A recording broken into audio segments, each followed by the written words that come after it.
Nabi SAW, dan banyak peristiwa-peristiwa yang diceritakan bagaimana Rasulullah bermula perjalanan daripada Mekah ke Palestin dan kemudian ke Sidratul Muntaha dan sebagainya. Mungkin Ustaz boleh, kalau cerita ni mungkin panjang Ustaz ya, mungkin dari segi ibrahnya, beberapa peristiwa yang berkaitan, kita boleh kaitkan juga dengan suasana-suasana semasa ini untuk sama-sama kita menghayatinya. Silakan Ustaz. Okay.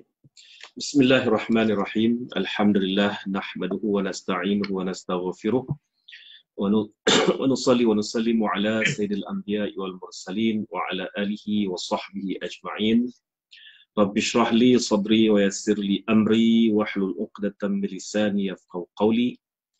Qala Allah Ta'ala fi kitabil aziz, subhanalladzi asra bi'abdihi laylan minal masjidil haram ila al-masjidil aqsa alladzi barakna hawlahu linuriyahu min ayatina innallahu samiul basir.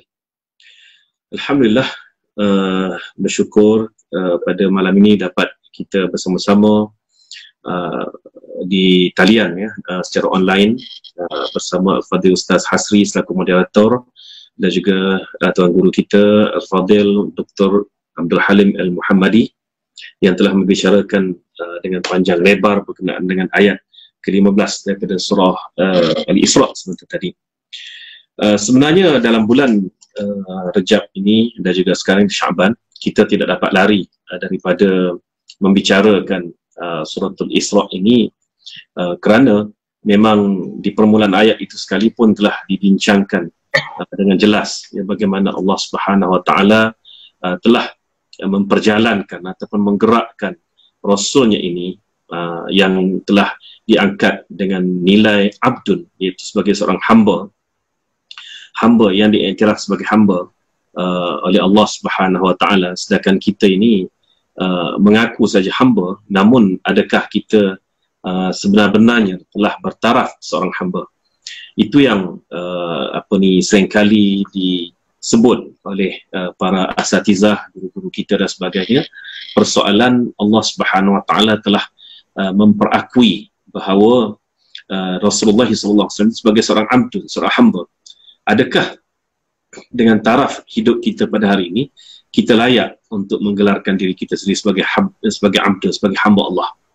Dengan Rasulullah SAW yang begitu gigih beribadah untuk diri sendiri, beribadah dalam konteks yang lebih luas, iaitu berdakwah, menyampaikan basyira wa nazira kepada umat baginda, sampai ke tahap diuji dengan ujian yang begitu berat, sehingga kan Rasulullah SAW yang dilahirkan sebagai seorang anak yatim, membesar dalam suasana kemiskinan di bawah naungan bapa saudara baginda, kemudian berkahwin dengan Sayyidatina Khadijah radhiyallahu anha, dapat meneruskan hidup dengan lebih selesa, tetapi atas sikap baginda sebagai seorang al-amin, baginda tidak pernah meninggalkan tanggungjawab sosial kepada kepada masyarakat Quraisy pada masa itu.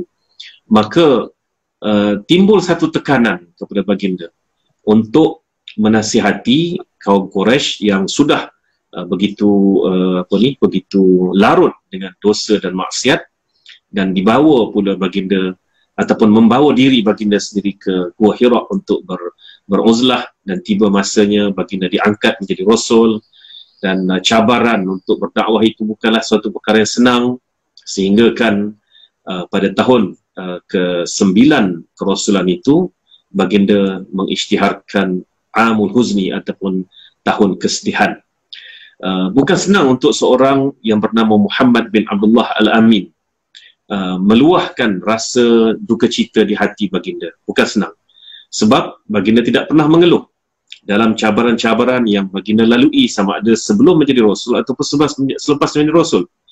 Tapi kerana cabaran yang begitu hebat, maka terkeluar perkataan Amul Huzni, iaitu tahun kesedihan. Dan di kala tahun kesedihan ini melanda ataupun menyelubungi persekitaran hidup baginda dan juga para sahabat ridwanullah alaihim, Allah Subhanahu Wa Taala telah mengangkat baginda untuk melalui satu perjalanan yang penuh mukjizat, seperti mana yang Ustaz Hasri sebutkan tadi. Mukjizat ini adalah mukjizat kubra, mukjizat yang besar, bukan mukjizat yang kecil, kerana ia meliputi perjalanan merentasi alam daripada alam fana menuju ke alam barzakh, yang mana baginda diperlihatkan dengan perjalanan sebenar yang akan ditempuhi oleh seseorang manusia, atau dengan kata lain umat baginda, sehinggalah menuju ke alam akhirat. Dan untuk tahap ini Allah Subhanahu Wa Taala telah memanggil baginda dengan gelaran bi'abdihi, iaitu hambanya. Dan persoalan inilah yang saya kira apabila kita membicarakan peristiwa-peristiwa Isra wal Mi'raj yang banyak sekali diceritakan dalam kitab-kitab, sama ada kitab turas ataupun kitab-kitab moden, berkenaan dengan intipati perjalanan Isra wal Mi'raj yang penuh dengan periktibaran itu, kita kuncikan satu persoalan di sini ialah bagaimana untuk mencapai tahap menjadi seorang hamba seperti mana yang Allah Subhanahu Wa Taala telah iktiraf kekasihnya ini sebagai seorang hamba. Adakah sepanjang hidup kita selama 3 atau 4 dekad ataupun mencecah kepada 5, 6, 7 dekad sebagai contohnya, telah layak untuk mendapat gelaran seorang hamba? Telah sepatutnya ya diiktiraf sebagai seorang hamba oleh Allah Subhanahu Wa Taala.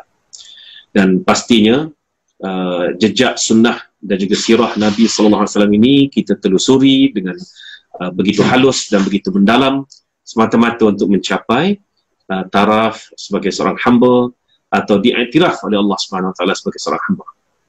Baik, apabila kalimah subhanalladzi, maha suci Tuhan, Allah Subhanahu Wa Taala telah memanggil diri baginda sendiri sebagai maha suci Tuhan, ya, yang menggerakkan atau memperjalankan Nabi Muhammad sallallahu alaihi wasallam ini, sudah pasti ia akan membawa satu kisah besar, satu peristiwa besar.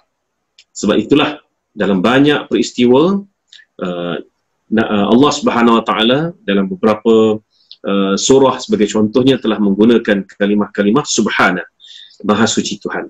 Maknanya perjalanan ini adalah perjalanan yang benar-benar memberi kesan kepada kehidupan manusia.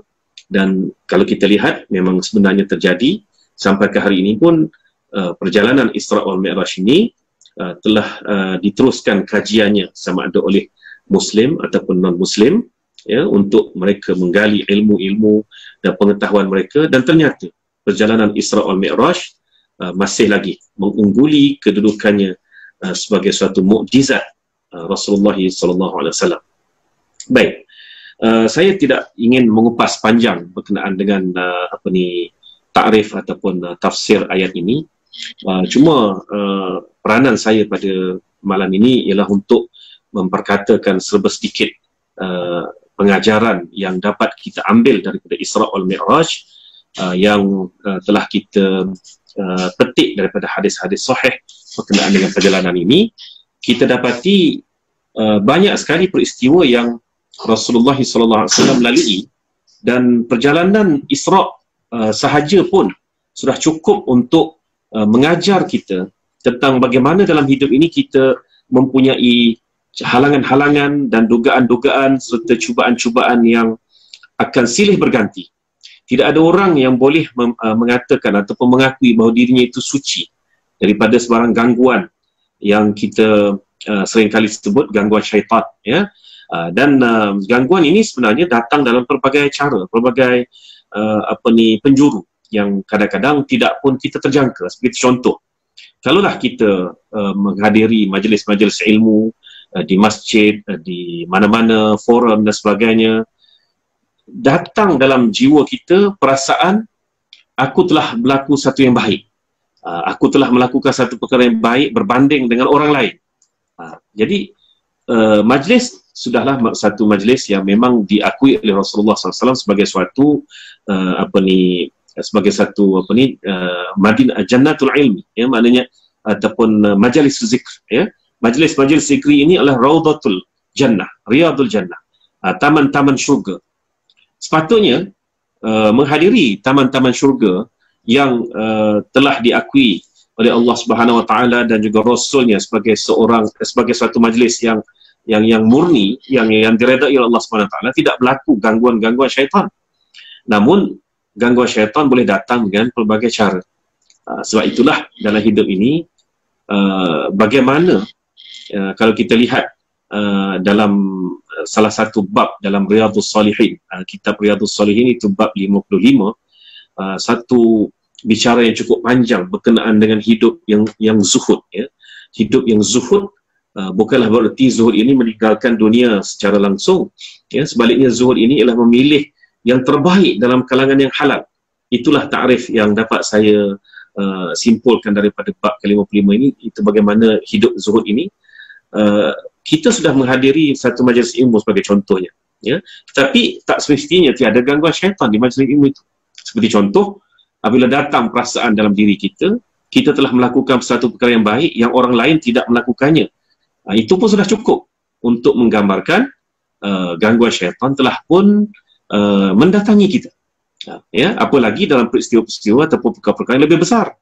Perkara inilah yang saya lihat dalam perjalanan Isra' itu, perjalanan dari Masjidil Haram ke Masjidil Aqsa itu saja pun Allah Subhanahu Wa Taala telah memperlihatkan ifrit yang memanggil-manggil, menyeru Nabi Muhammad sallallahu alaihi wasallam.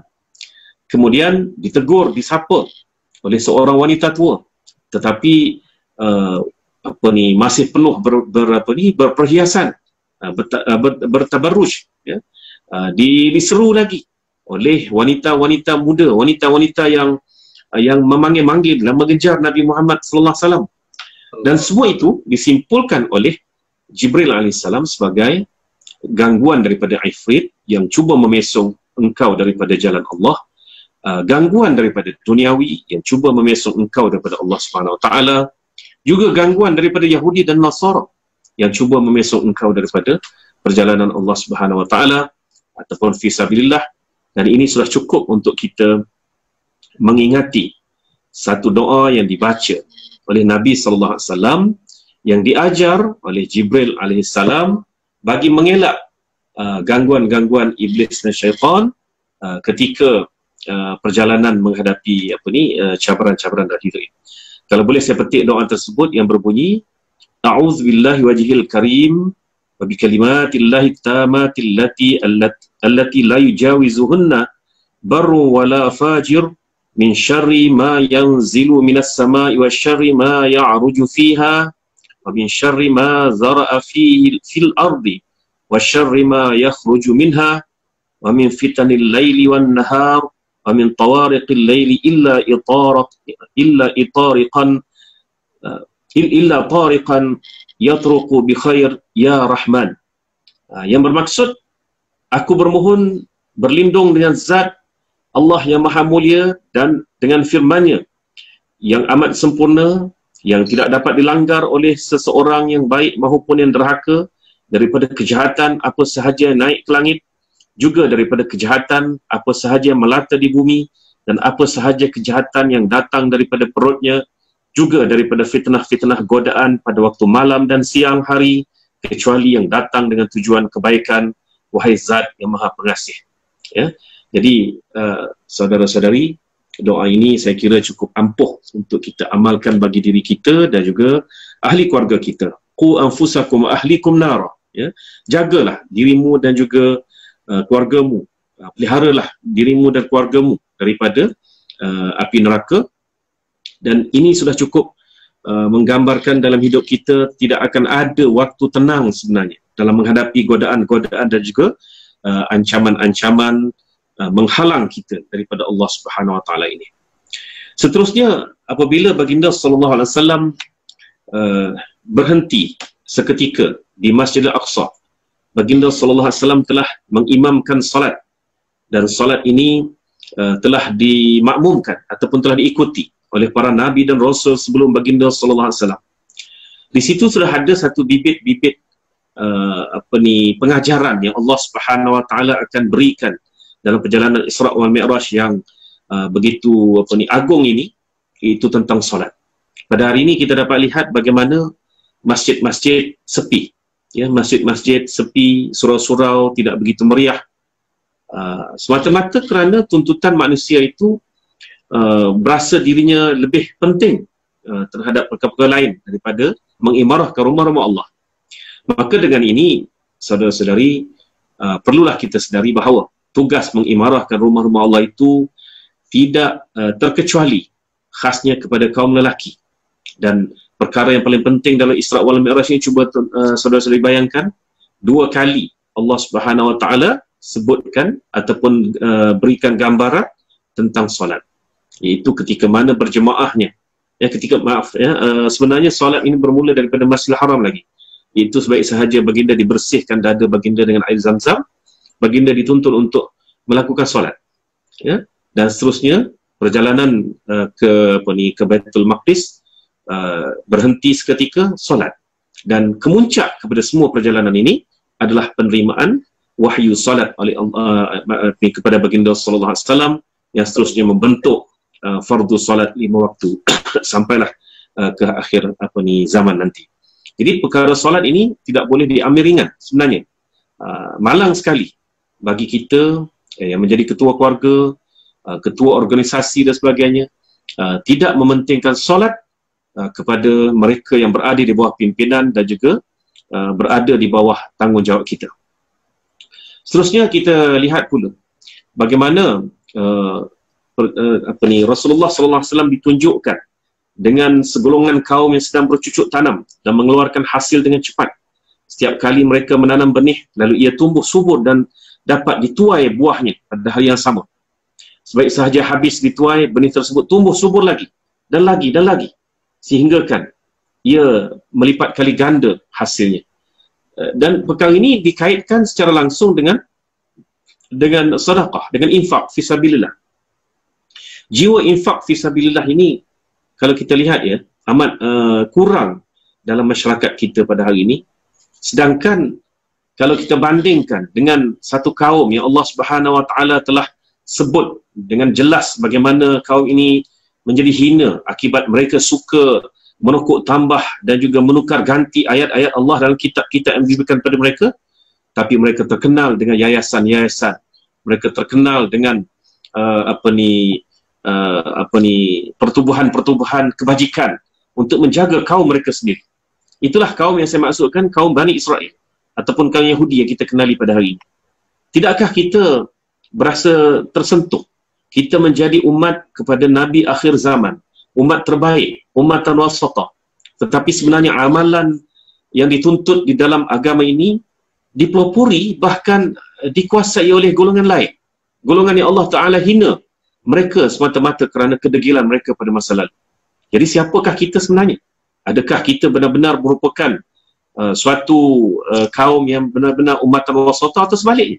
Jadi perkara ini saya kira perlu kita perhalusi dan jangan hanya mengambil peristiwa itu untuk sekadar satu ceramah, tetapi tidak untuk jadi amalan dalam hidup kita.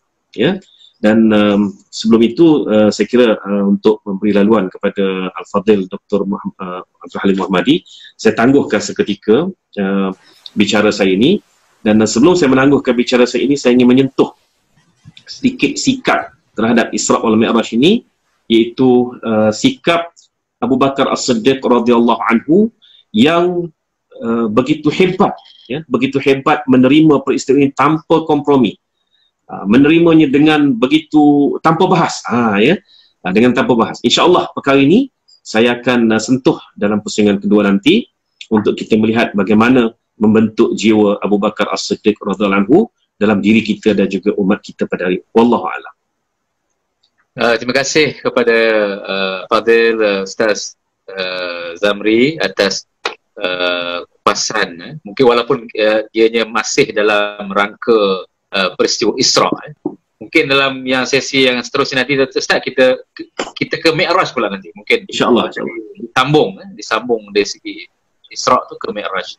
Mungkin kita lihat apakah keadaan-keadaan. Saya cuma nak menyentuh sedikit saja daripada apa yang disebut oleh Ustaz Zamri tadi, apa perjalanan Rasulullah SAW itu yang dilalui dalam suasana yang di luar daripada pemikiran manusia.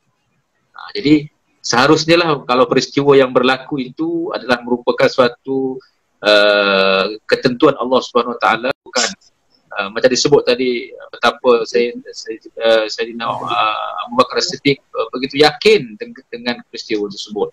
Ini suatu kalau dari segi bahasa manusia janggal, walaupun hakikatnya adalah sesuatu yang amat besar peristiwa ini di sisi umat Islam inilah insya-Allah.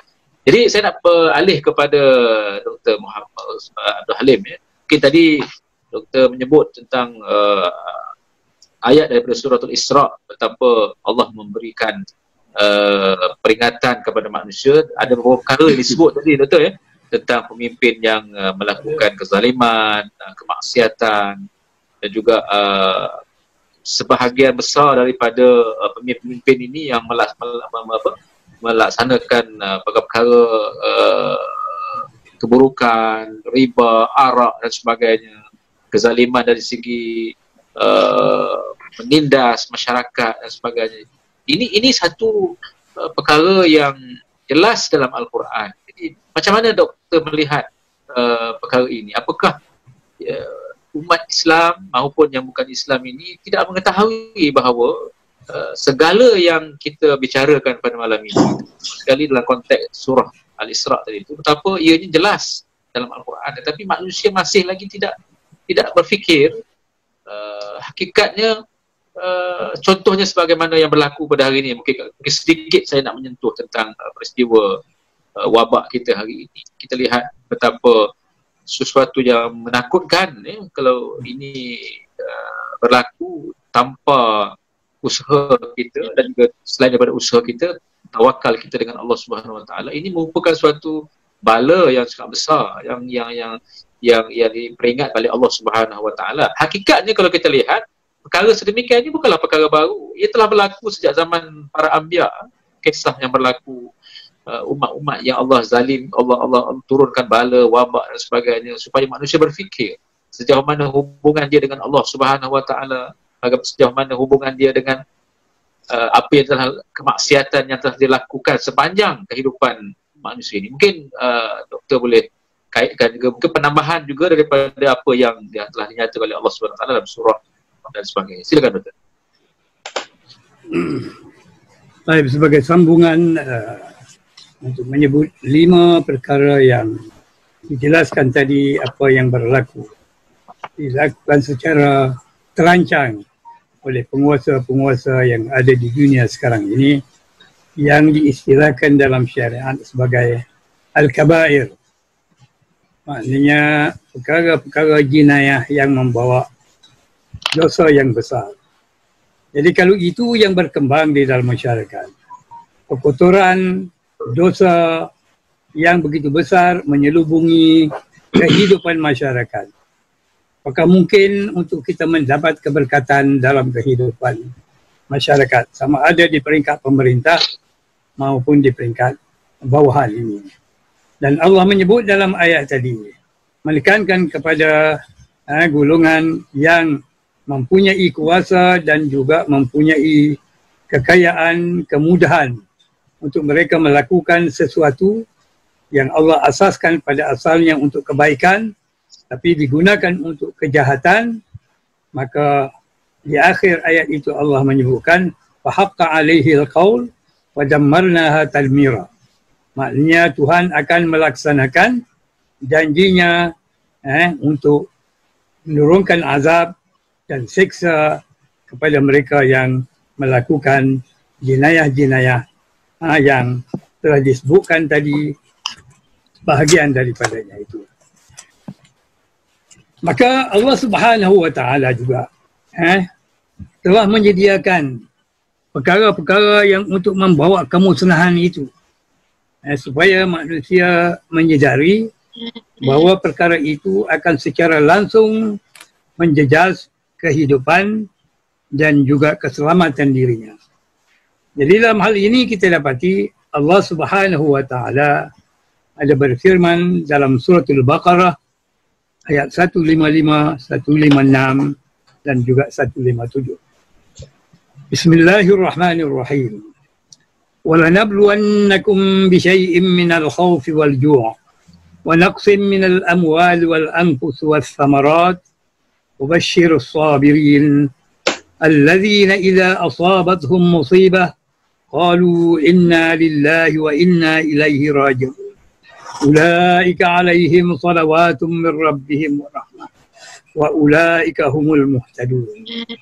Jadi itu 3 ayat yang Allah menjelaskan bahawa dia memang menyediakan apa yang dikatakan jenis-jenis azab dan penyiksaan dalam kehidupan manusia dunia ini bagi mereka yang angkuh dan sombong, yang ingkar kepada perintah Allah Subhanahu wa taala, dan khususnya memberi peringatan kepada mereka yang beriman yang juga akan terencik daripada ujian-ujian Allah Subhanahu wa taala.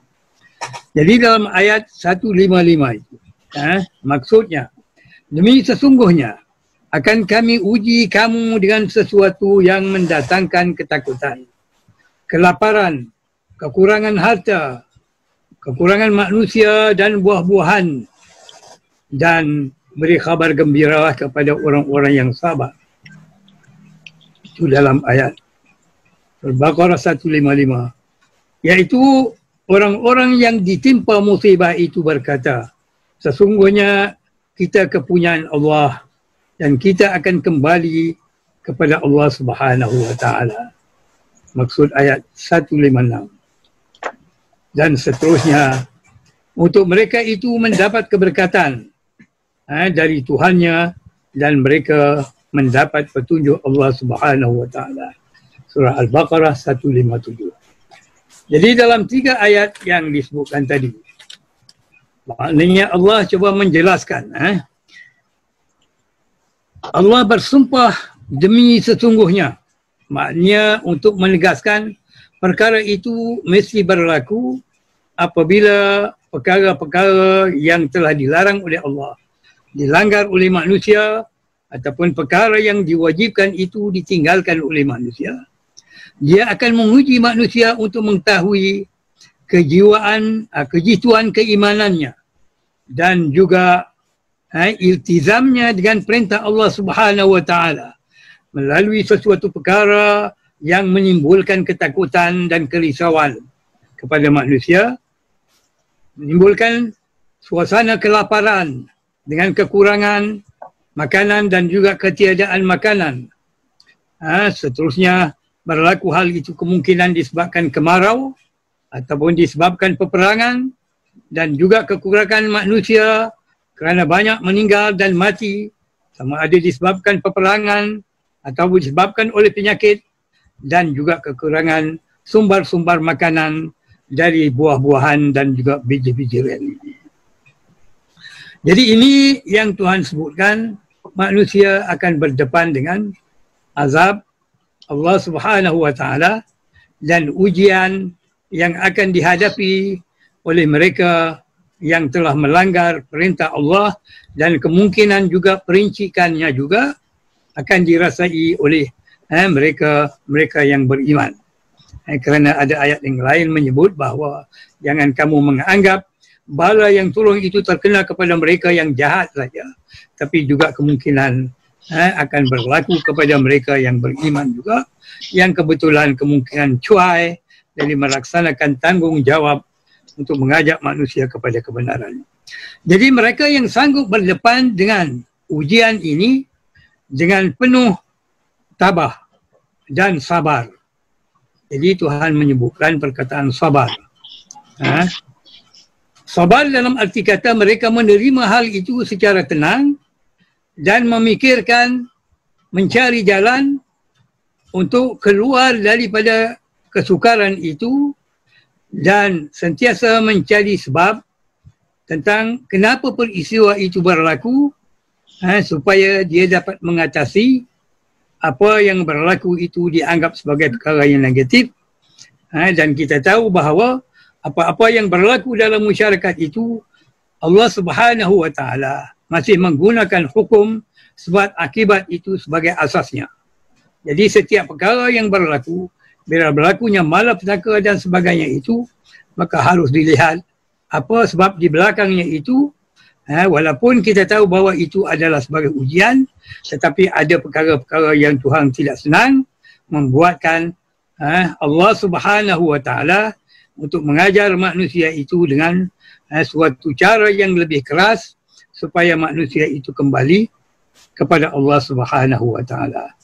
Jadi mereka yang sanggup berdepan dengan suasana yang demikian, dengan penuh tabah hati dan keimanan dan keyakinan, dan memikirkan cara untuk mengatasinya, sama ada secara fizikal, secara pemikiran, secara usaha, dan juga tipu hailah yang boleh dilakukan, dan juga secara spiritualnya, mereka itu semua disebut oleh Allah Subhanahu wa taala akan mendapat keberkatan daripada Allah Subhanahu wa taala dan mendapat rahmat dilimpahi oleh Allah Subhanahu wa taala sebagai balasan di atas kesabaran dan tawakalnya yang tinggi kepada Allah Subhanahu wa taala, dan dia mendapat bimbingan Allah Subhanahu wa taala untuk mendapat hidayah yang Allah sediakan untuk mereka ini.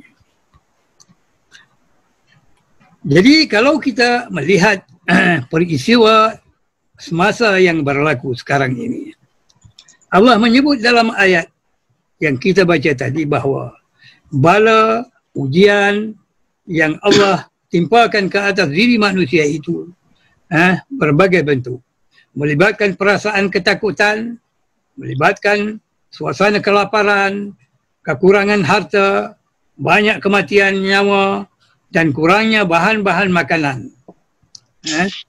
Jenis bala dan ujian yang Allah sebutkan tidak di atas tadi. Selalunya dalam sejarah kita lihat dia datang berperingkat. Dalam masa yang berbeza dan dalam masa yang terhad. Contoh kalau kita lihat berlakunya gempa bumi misalnya, dalam kawasan-kawasan tertentu. Berlakunya tsunami misalnya, berlakunya kemarau dan sebagainya.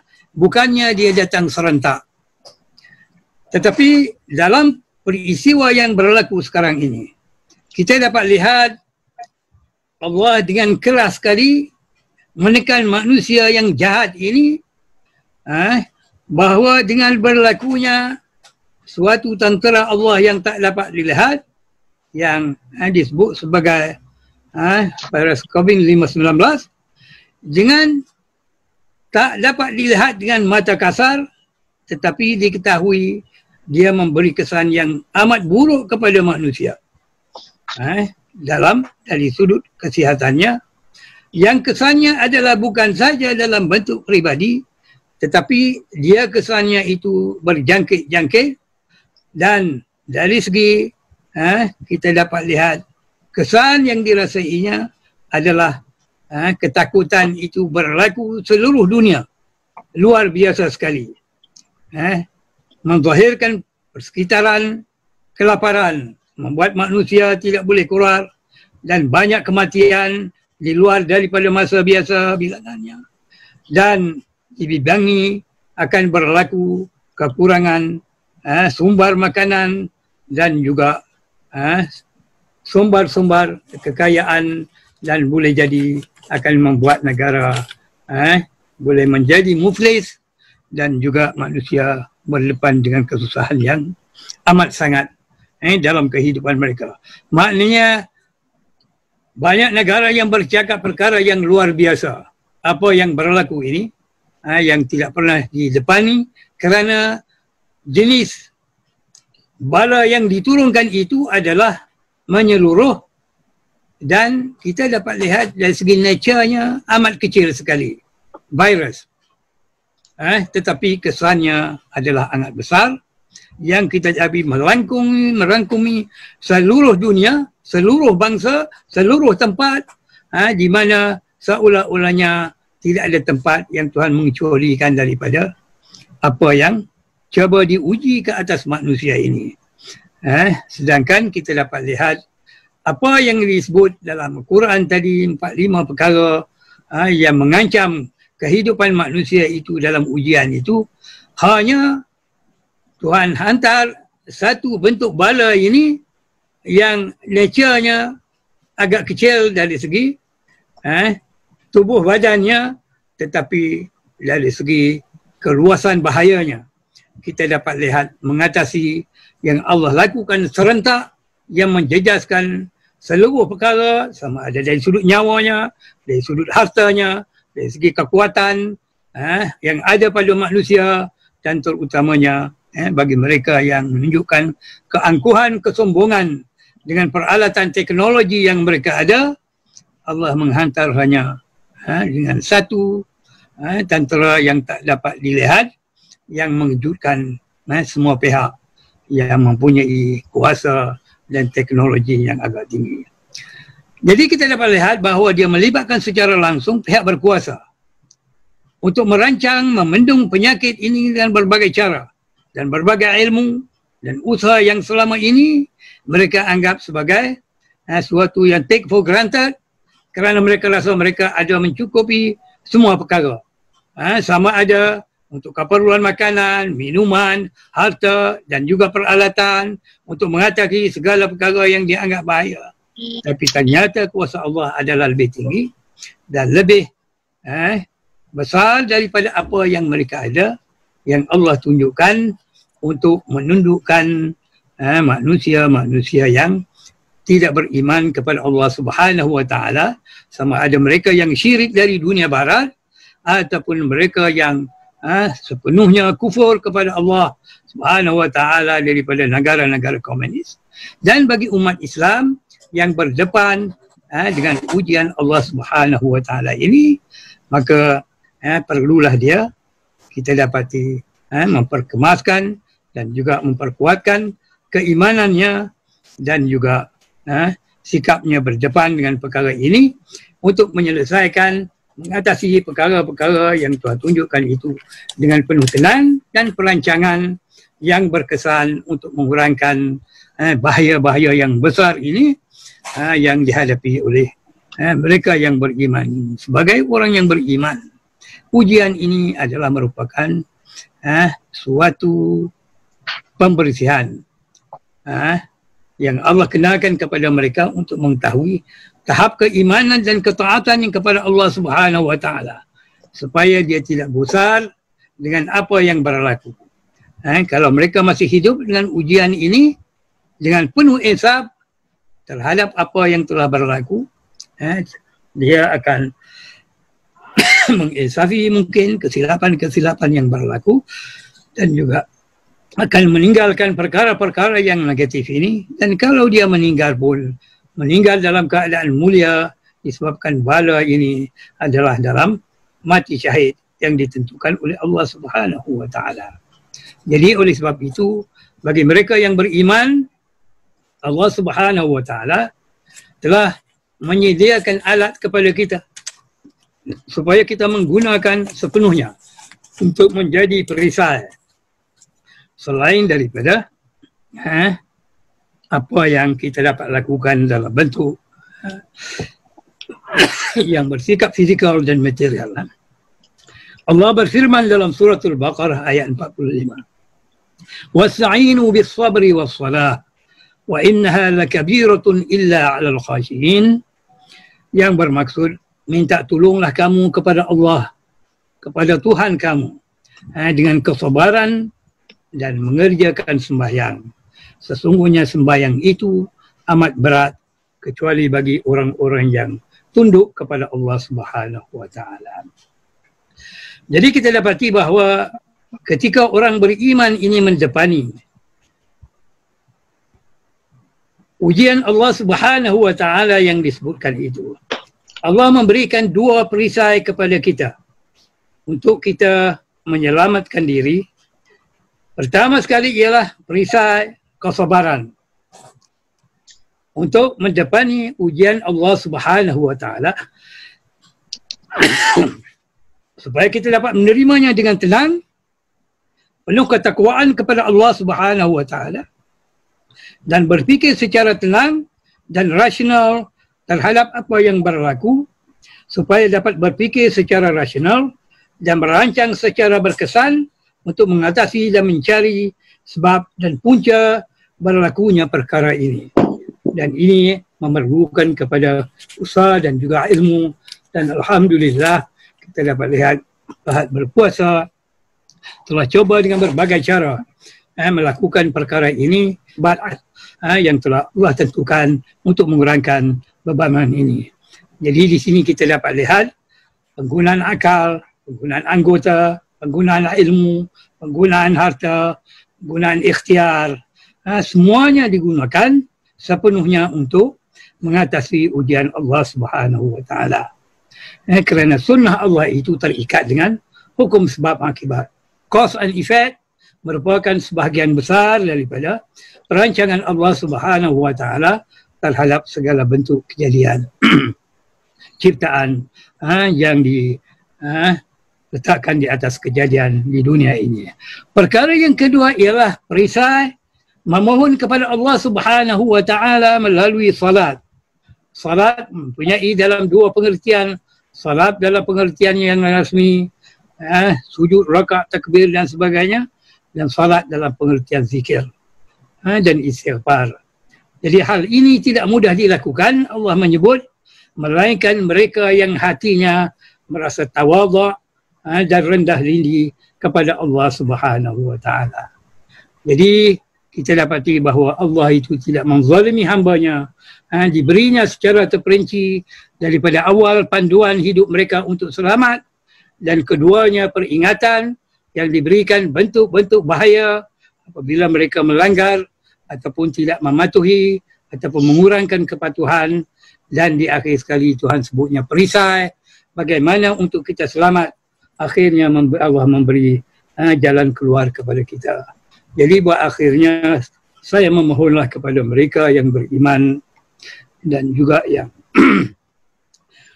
tunduk dan menyerah diri kepada Allah Subhanahu wa taala, supaya kita bangunlah di waktu pagi sebelum subuh, adalah kita sembahyang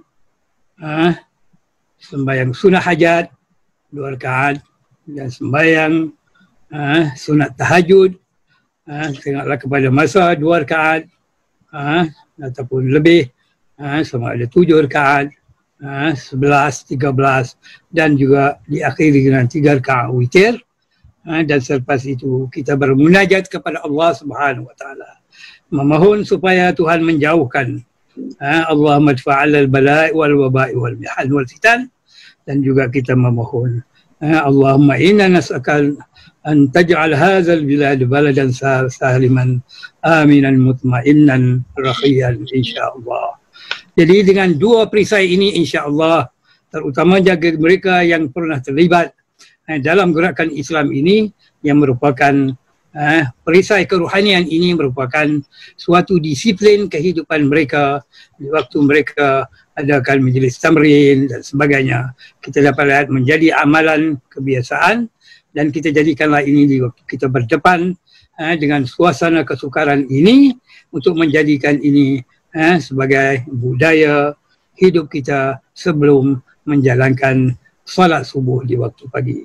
Jadi setakat itulah saja apa yang dapat saya sampaikan dalam mengulas dan mengupas tentang peristiwa semasa ini, dan di mana kedudukan Al-Quran dalam menilai dan kedudukan kita dalam mendepani sebagai seorang yang beriman kepada Allah dan juga patuh kepada Al-Quran dan wahyu Allah Subhanahu wa taala, untuk kita melaksanakan tanggungjawab kita terhadap Allah, terhadap manusia, terhadap negara dan seterusnya umat Islam seluruhnya. Assalamualaikum warahmatullahi wabarakatuh. Syukran jazilan Fadil Dr. atas kupasan yang cukup menyentuh ya di akhir-akhir uraian tadi. Bila kita melihat apa yang tersebut, Allah Subhanahu wa taala menganugerahkan, menggunakan tentera yang cukup nampak kecil, namanya virus, tapi kekuatan ini itu tidak mampu kita atasi secara zahir ya depan mata kita. Hari ini kita lihat puluh ribu, ratus ribu manusia sudah hampir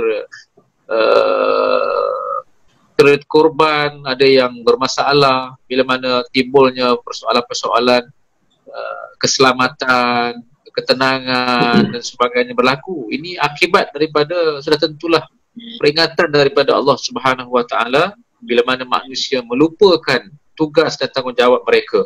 Maka akhir sekali bila Allah Subhanahu wa taala juga memberikan jalan keluar kepada kita. Ini sesuatu yang cukup menyentuh hati kita, betapa Allah Subhanahu wa taala menceritakan peristiwa-peristiwa ini akibatnya berserta dengan formulanya.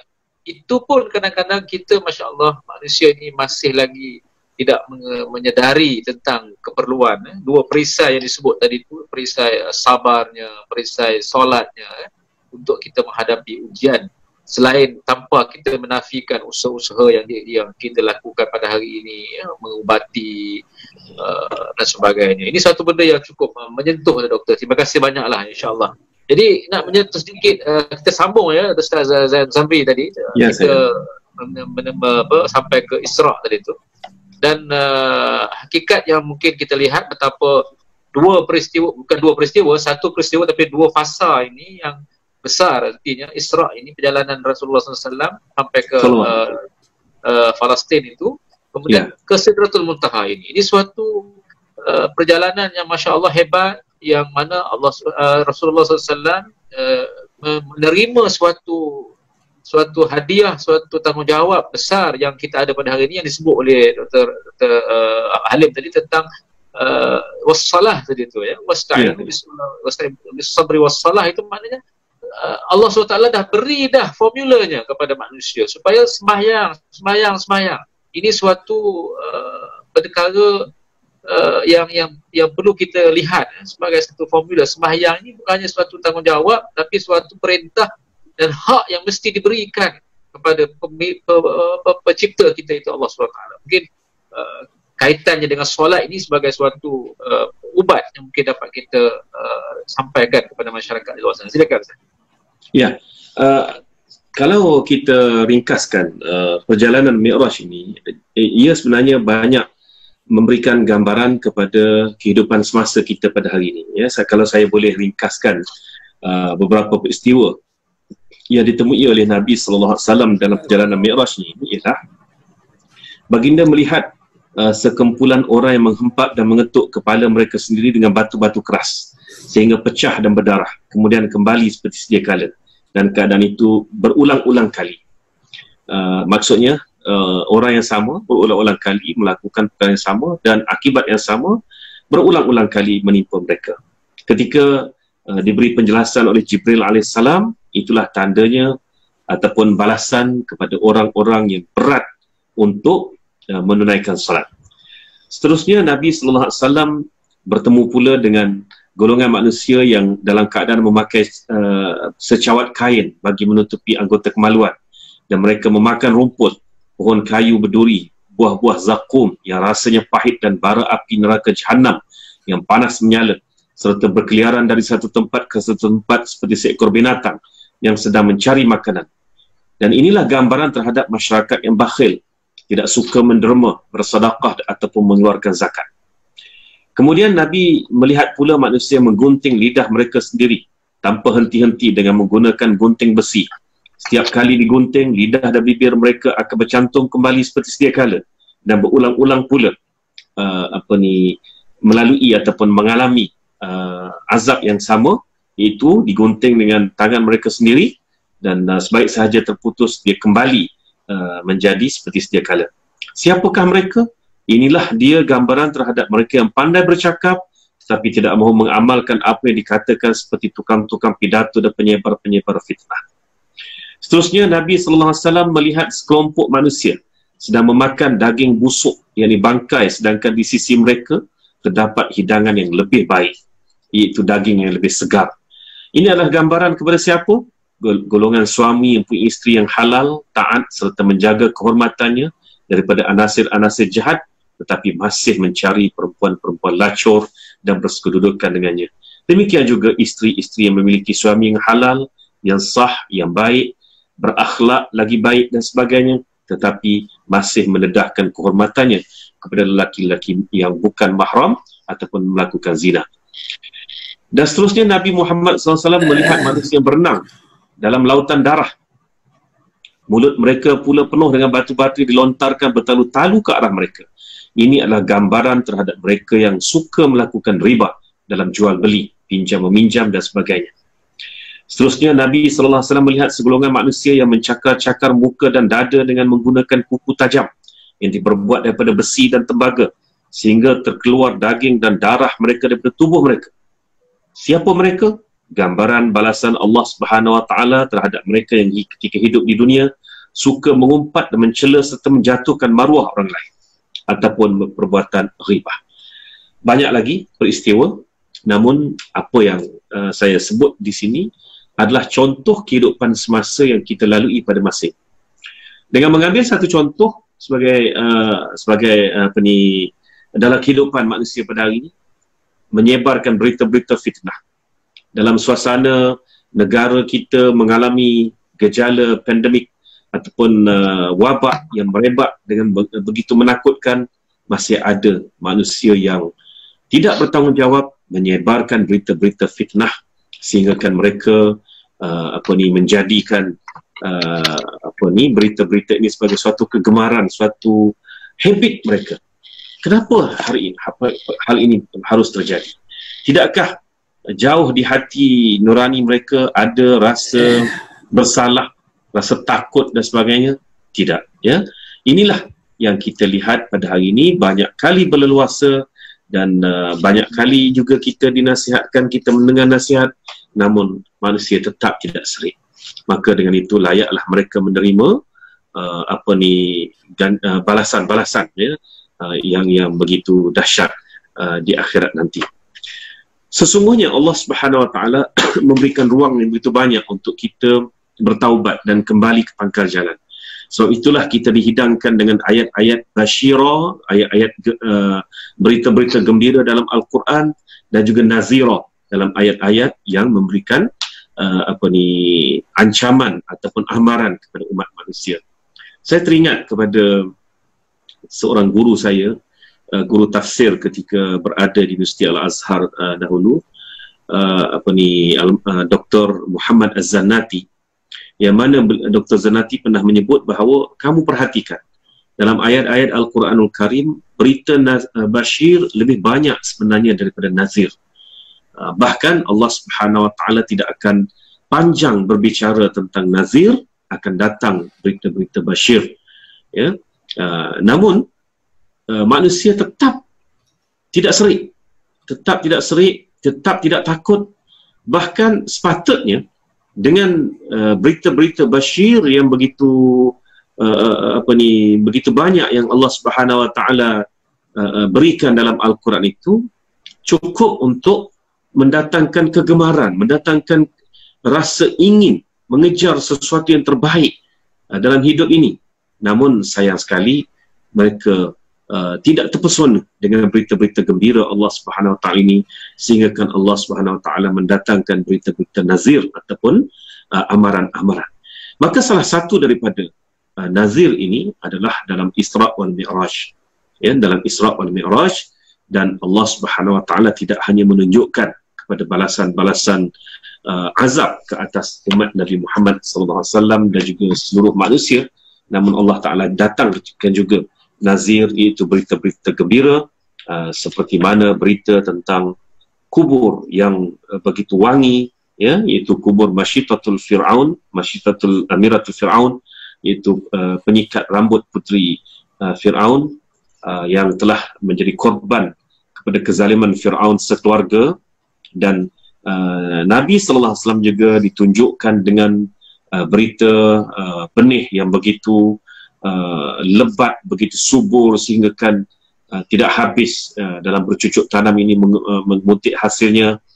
Itu antara berita-berita gembira yang Allah Subhanahu Wa Taala berikan kepada Nabi Muhammad SAW dalam peristiwa Isra dan Mi'raj.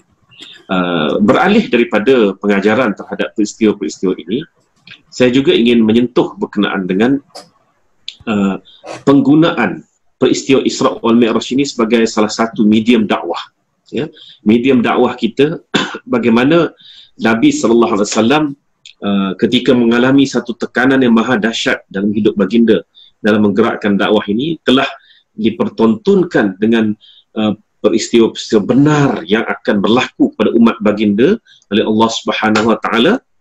Maka ia juga sesuai untuk menjadi satu bahan bicara kita bersama-sama dengan anak-anak kita, dengan murid kita, ataupun dengan khalayak yang ada di sekitar kita.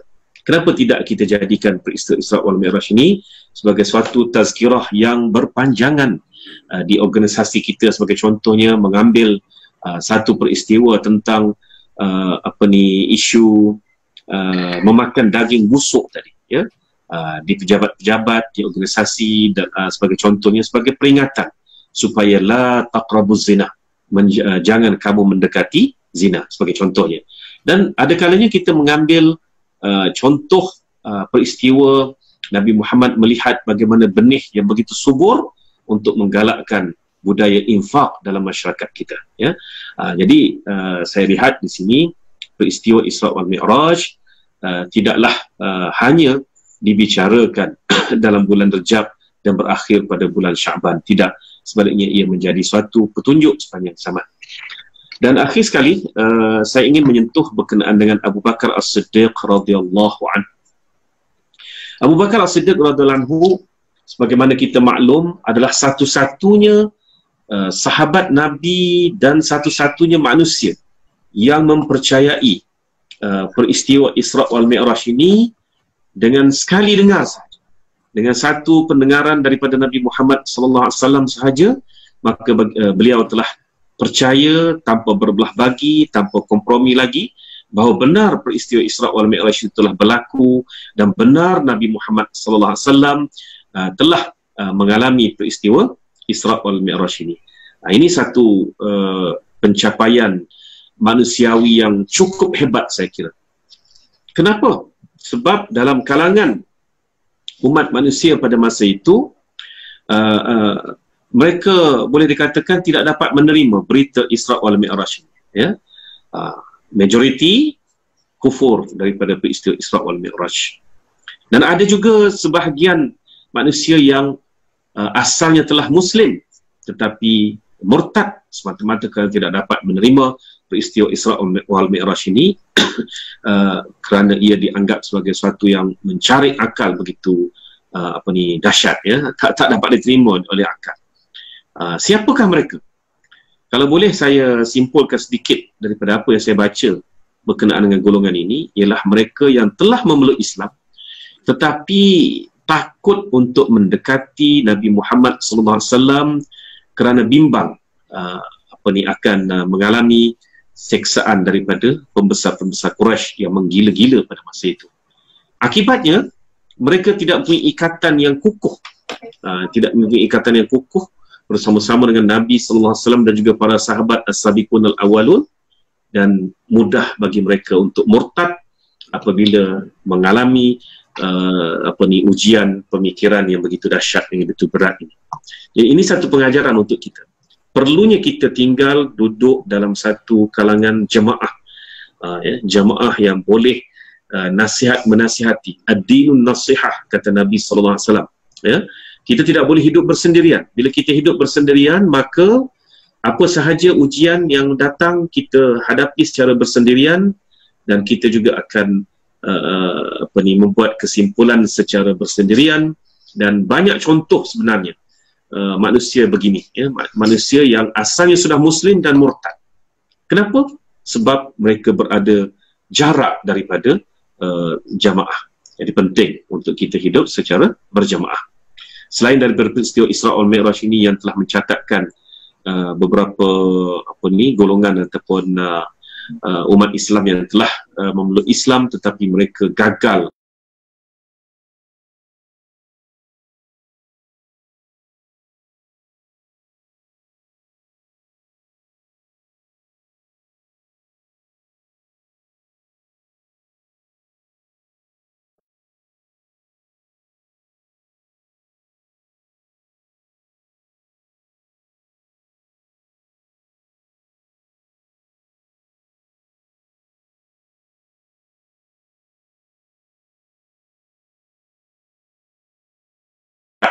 telah berhijrah ke Habsyah, suami isteri, dalam hijrah umat Islam yang pertama ke Habsyah.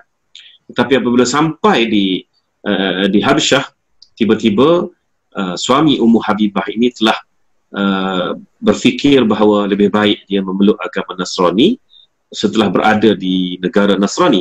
dan berada jauh daripada Nabi Muhammad sallallahu alaihi wasallam, dan perkara ini telah ditentang hebat oleh Ummu Habibah, dan tinggallah Ummu Habibah keseorangan di Habsyah setelah suaminya murtad, ya. Jadi perkara-perkara seperti ini akan berlaku dan akan terus berlaku. Zaman berzaman silih berganti, akibat daripada gagal berada dalam satu kelompok jamaah yang boleh menasihati di satu sama lain, ya. Dan akhir sekali golongan yang tawakuf, ya, golongan yang tawakuf ini mereka tetap tidak akan murtad, tetapi akal mereka masih lagi kurang untuk menerima peristiwa Isra wal Mi'raj ini, dan akhirnya mereka telah dinasihatkan dan didakwah oleh Abu Bakar sehingga akhirnya mereka dapat menerima peristiwa Isra wal Mi'raj. Okey, kembali kepada persoalan saya pada malam ini, siapakah Abu Bakar sehingga kan beliau dapat menerima peristiwa yang benar-benar mencabar akal ini dengan begitu mudah? Pertama, mudah untuk kita menjawab Abu Bakar ini kepercayaan dan keimanannya kepada Nabi Muhammad sallallahu alaihi wasallam itu tidak berbelah bagi. Jadi Abu Bakar ini boleh dikatakan sebagai memekakkan telinga, membutakan mata daripada sebarang ancaman ataupun gangguan luar, asalkan datang saja daripada mulut Nabi Muhammad sallallahu alaihi wasallam, maka dia terima. Mudah untuk kita kata begitu, ya. Tetapi sebenarnya adakah Abu Bakar bertaraf taklid semata-mata, ya? Maknanya Abu Bakar ni taklid dengan Rasulullah SAW, settle. Tak, saya tak setuju dengan penjelasan sebegini ataupun alasan sebegini. Inilah sebenarnya banyak yang digunakan oleh generasi sekarang ini, yang mengatakan kita taklid pada seorang ulama ataupun seorang guru yang benar, maka cukuplah kita percaya, maka dia akan memimpin kita sampailah ke syurga nanti. Ada kalanya kata-kata itu benar, tapi pada saya ia tidak cukup untuk menggambarkan siapa Abu Bakar. Sebenarnya Abu Bakar As-Siddiq radhiyallahu anhu adalah seorang yang kuat dhabitnya, ingatannya, ya, apa sahaja yang dia terima daripada ayat-ayat suci Al-Quranul Karim akan terus diamalkan, akan terus menjadi sebati dengan diri. Inilah Abu Bakar As-Siddiq radhiyallahu anhu. Jadi apa kaitannya dengan peristiwa Isra wal Mi'raj? Sebenarnya pada tahun ke-6 kerasulan, Allah Subhanahu wa taala telah menurunkan surah An-Najmi, yang mana dalam surah An-Najmi ini telah menghuraikan satu demi satu peristiwa pelik yang akan berlaku kepada Nabi Muhammad sallallahu alaihi wasallam, sehingga kan Abu Bakar As-Siddiq radhiyallahu anhu adalah orang pertama, ya, yang berada di sisi Nabi sallallahu alaihi wasallam ketika Nabi membacakan surah An-Najmi yang buat kali pertama dibacakan secara terbuka kepada khalayak Quraisy, yang mana dalam surah An-Najmi ini penghujung surah ini juga merupakan ayatus sajadah, iaitu fasjudu lillahi wa'budu, maka hendaklah kamu sujud kepada Allah yang telah menurunkan Al-Quran itu, dan beribadahlah kamu kepadanya dengan sepenuh-penuh tauhid. Nabi sallallahu alaihi wasallam membacakan surah An-Najmi ini buat kali pertama di depan khalayak Quraisy, dan ini juga merupakan satu surah yang komplit yang dibaca oleh Nabi sallallahu alaihi wasallam secara terbuka di hadapan khalayak Quraisy, di hadapan Kaabah. Dan sebaik sahaja selesai membaca ayat ini, itu ayat ke-62, maka Nabi sallallahu alaihi wasallam telah sujud, dan kerana terpegun dengan kandungan surah An-Najmi ini, maka khalayak Quraisy keseluruhannya telah sujud bersama-sama dengan Nabi sallallahu alaihi wasallam, walaupun mereka sujud bukanlah sujud keimanan semata-mata kerana terpegun dengan berita ayat ini. Namun surah An-Najmi ini sebenarnya adalah surah yang telah memberikan gambaran akan berlaku satu peristiwa besar, dan peristiwa ini ditunggu-tunggu oleh Abu Bakar As-Siddiq radhiyallahu anhu. Rupa-rupanya tak lain tak bukan, itulah peristiwa Isra wal Mi'raj, ya. Jadi sebab itu kalau kita perhatikan ulama-ulama apabila membahaskan peristiwa Isra wal Mi'raj, mereka tidak hanya berkisar kepada tafsir suratul Isra sahaja, bahkan mereka akan mengaitkan dengan surah An-Najmi, ya. Inilah Abu Bakar As-Siddiq radhiyallahu anhu. Jadi dapat saya simpulkan pribadi Abu Bakar ini dengan beberapa perkara. Pertama, seorang yang tinggi keimanannya tanpa berbelah bagi, tanpa kompromi, ya. Kalaulah itu adalah lillah wa li Rasulillah, maka itulah yang akan menjadi pegangannya. Yang kedua, Abu Bakar As-Siddiq radhiyallahu anhu ialah seorang yang berpandangan jauh. apa sahaja yang turun daripada ayat suci Al-Quranul Karim pada hari ini, ataupun dalam konteks kita pada hari ini, apa sahaja yang kita belajar daripada ayat-ayat suci Al-Quranul Karim pada hari ini, ya, maka percayalah ia akan menunjuk ataupun menjadikan kita petunjuk pada masa hadapan. Kepercayaan ini adalah kepercayaan yang bulat yang tidak berbelah bagi.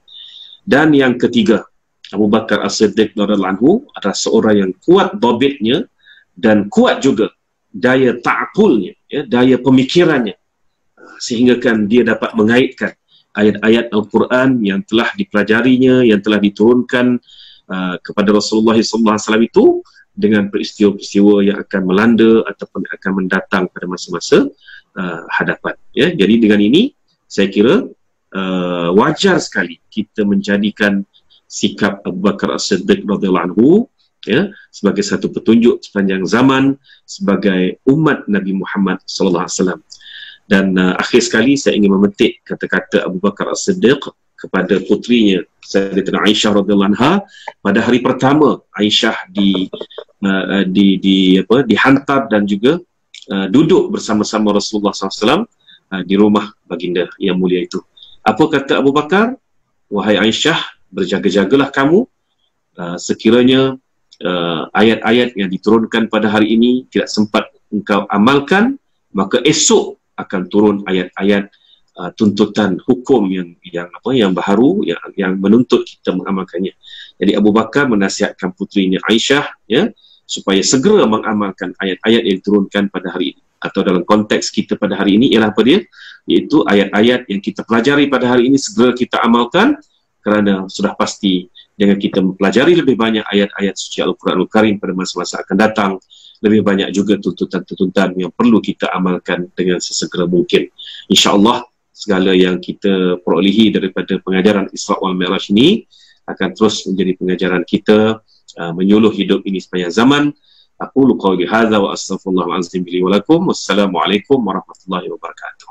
Waalaikumsalam warahmatullahi wabarakatuh. Terima kasih Al-Fadhil Zamri atas perkongsian dan juga penerus menyambung perbincangan kita tadi.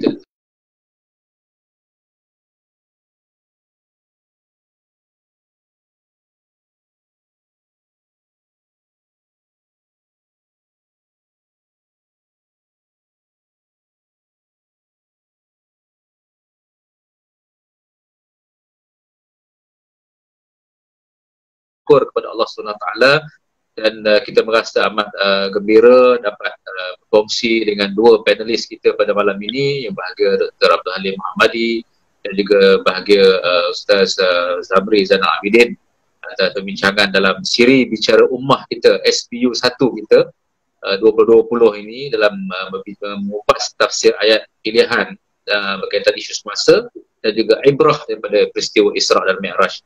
Jadi harapan saya mudah-mudahan kita semua dapat mengambil iktibar dan juga pengajaran daripada apa yang telah pun dikupas dan diulas oleh Dr. Abdul Halim, dan juga kisah-kisah yang dibicarakan bersama oleh Dr. Ustaz Zainal Abidin, insyaAllah. Jadi saya rasa kita akan mengakhiri bicara kita pada malam ini.